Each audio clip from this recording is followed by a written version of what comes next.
Star Wars The Rise of Skywalker is now just 49 days away from its official release by writer and director J.J. Abrams and Chris Terrio, as well as creator George Lucas.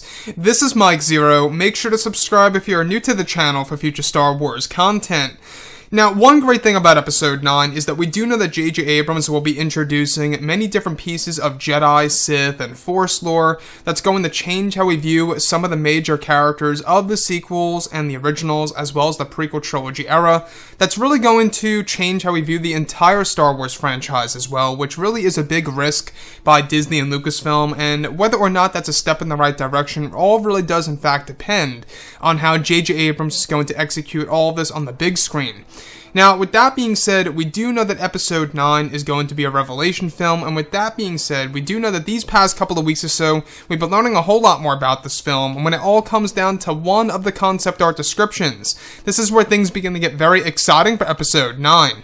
Now, specifically, shot descriptions consisting of a sequence where it's explained that both Kylo Ren and his Knights of Ren are said to be traveling to the abandoned First Order headquarters, where they are in search of Snoke's original throne room that holds his personal vault that contains many secrets that Snoke kept locked away for years. It's described that eventually Kylo and his Knights of Ren break into Snoke's vault and discover many relics that belong to Supreme Leader Snoke, one of which is said to be a large Darth Plagueis statue / shrine that is said to stand around 9 feet high, where the statue of Plagueis is said to be holding a broken lightsaber hilt. Surrounding the Plagueis statue are said to be the statues of the Dwarti. The Dwarti were lawgivers and philosophers that Snoke actually studied and worshipped at one time, and honored their knowledge by keeping their authentic statues that Snoke somehow got a hold of from Palpatine's office on Coruscant. Now, additionally, it's explained that in the background on a podium, it said that Snoke also owns the manuscript of Darth Plagueis, which contains secrets of Plagueis and his abilities / powers. The manuscript is said to be a thick old book of some kind, where it appears to be ripped in some areas on the cover. Lastly, it's explained that Snoke also owns a series of gold rings that Plagueis once wore on his right hand, that are actually described to hold a connection to the spiritual realm, where each golden ring is said to have ancient Sith scriptures written on the gold that glows in a bright color. So let's go over a couple of parts about this. Now, the thing about this particular scene is that it sets up the connection between both Snoke and Plagueis. We do know that Snoke's master was of course called Kylo Ren, and that Kylo Ren was the master of both Darth Plagueis and Supreme Leader Snoke at one point in time in their lives. So we can see that J.J. Abrams is really trying to drop a lot of Sith lore and Force lore that's going to change how we view the entire franchise and specific characters that are connected to the prequels and the sequels. So with that being said, the one piece that I do want to go over here that really does bring us to the prequel trilogy era is how Snoke actually owns the statue of Darth Plagueis and even the statues of the Dwarti.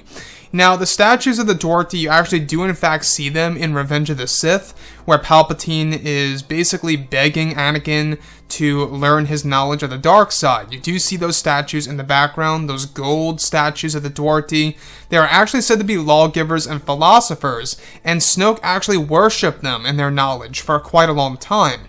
So that is once again, another prime example of connecting Snoke to, of course, not just Palpatine, but also to Darth Plagueis himself, which really is a big deal. Now, the other piece that I think is really going to really excite a lot of fans here is how Palpatine and, of course, Darth Plagueis and how their connections to Snoke are actually said to be quite large in this movie, one of which is actually said to involve a moment in which Snoke actually owns the manuscript of Darth Plagueis. Now, this is big because we do know that the manuscript of Darth Plagueis was a big deal in Star Wars Legends. Essentially, it's a large book that contains many of Plagueis' abilities and powers and his own knowledge that Snoke actually now owns inside of his old throne room that is actually locked away inside of a large vault. And this manuscript of Plagueis is actually said to be the authentic one that Snoke owns. It really does make one wonder exactly how in the world did Snoke actually get a hold of this from Emperor Palpatine himself. Now, keep in mind that we do know that there were sequences in the actual Rise of Skywalker film so far that will involve Palpatine in his brand new throne room, and that there are going to be scenes in which Kylo and the Knights of Ren travel to Palpatine's other abandoned Imperial base that contains a vault of his own that actually holds a lot of secrets right then and there.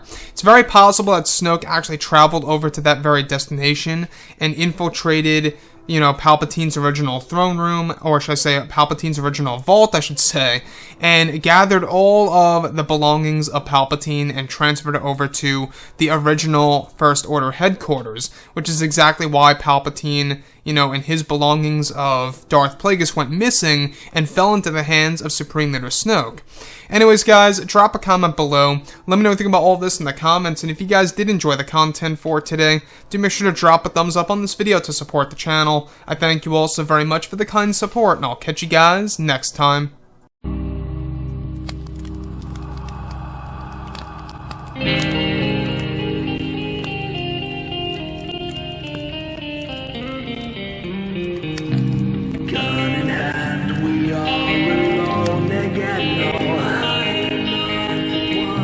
From night to moon we hear them moans again.